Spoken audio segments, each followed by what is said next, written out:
and welcome to Joseph's Model Railway and Toy Room. Thank you as always for joining me, girls and boys, ladies and gentlemen. Just a little bit of housekeeping. In the festive new year of 2024, I welcome you all. Of course, you don't need to like, you don't need to follow or subscribe.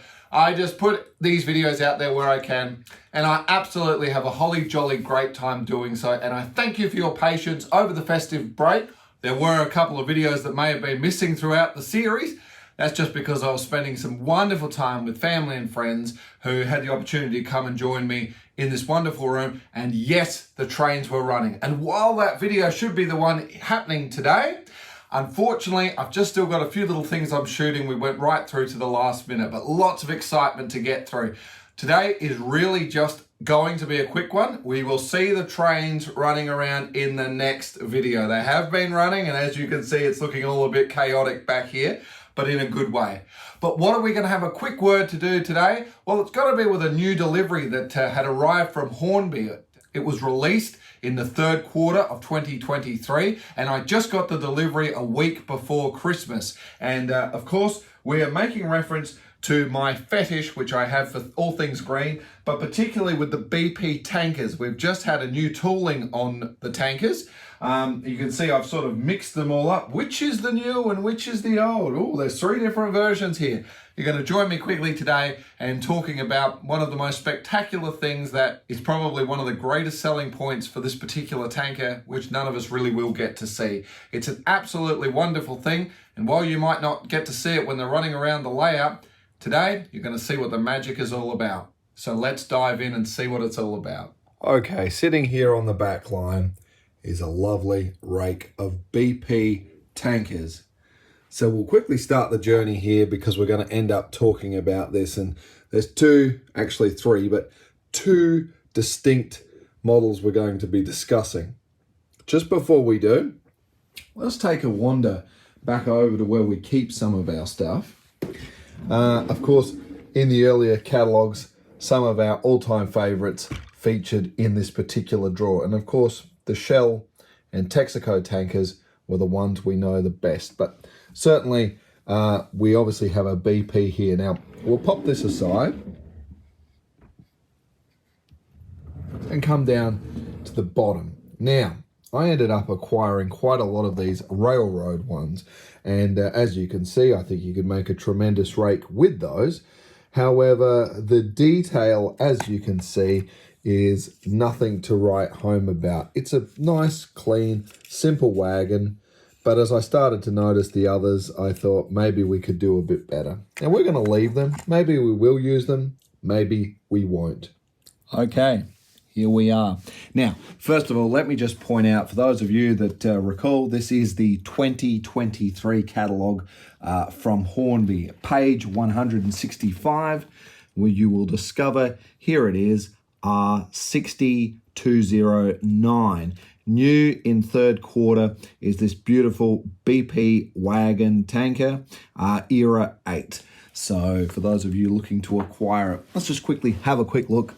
We're not going to get into too much about it.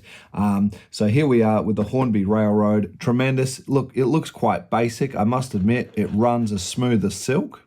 It's nice, clean and simple. Got the standard sort of Hornby couplings on it, and is tremendous. I probably won't be doing much with that. That one, of course, as you can see, is the R60209.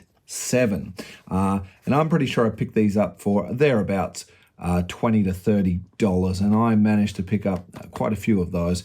Now we move over here to, I believe I only picked up 6 of these, but of course we make our way down closer to about $60 or thereabouts, but we have R001, the BP tanker wagon. You can see the detail starts coming up, particularly in the decal here. We're finally introducing the second color onto the chassis here. Some extra detail, really. We have a wonderful model, still using standard Hornby couplings.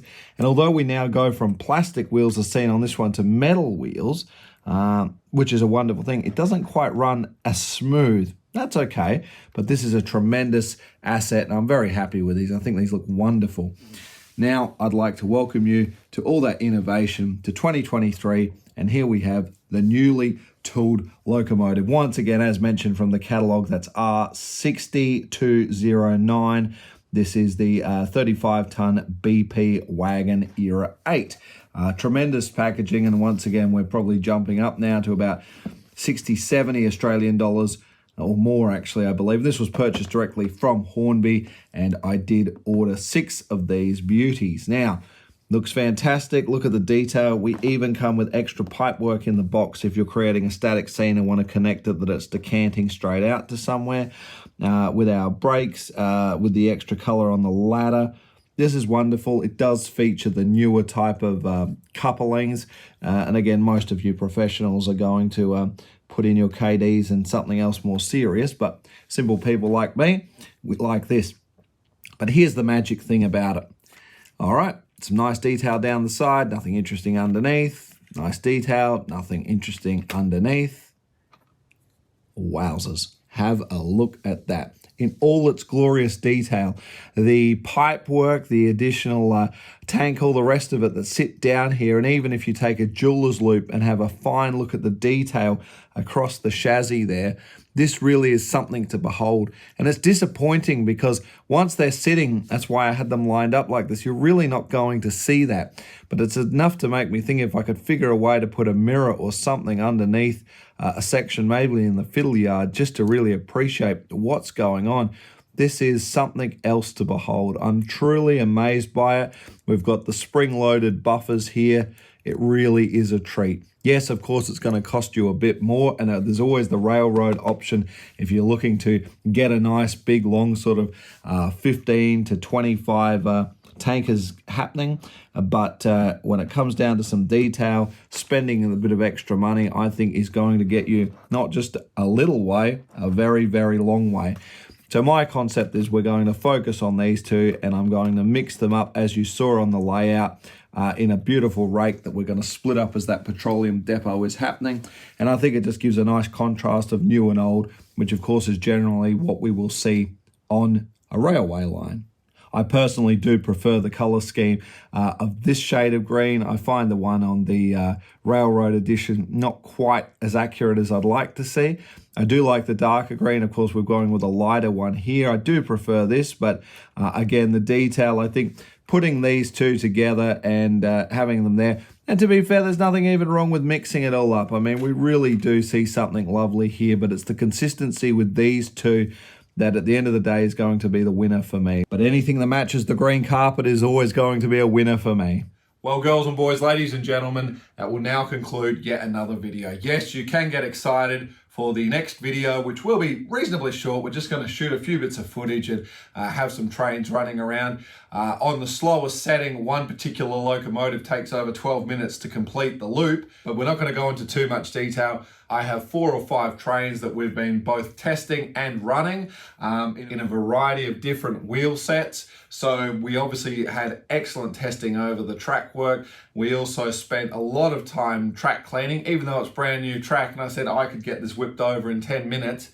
We spent the best part of about 15 hours making sure it is pristine, and the results speak for themselves. And we're also going to have a quick chat about track cleaning coming up in a future video as well, and my approach, which while it's different to other people, it's suited to the environment where my model railway is. Remember, I'm not in a shed and I'm not in a loft or a basement.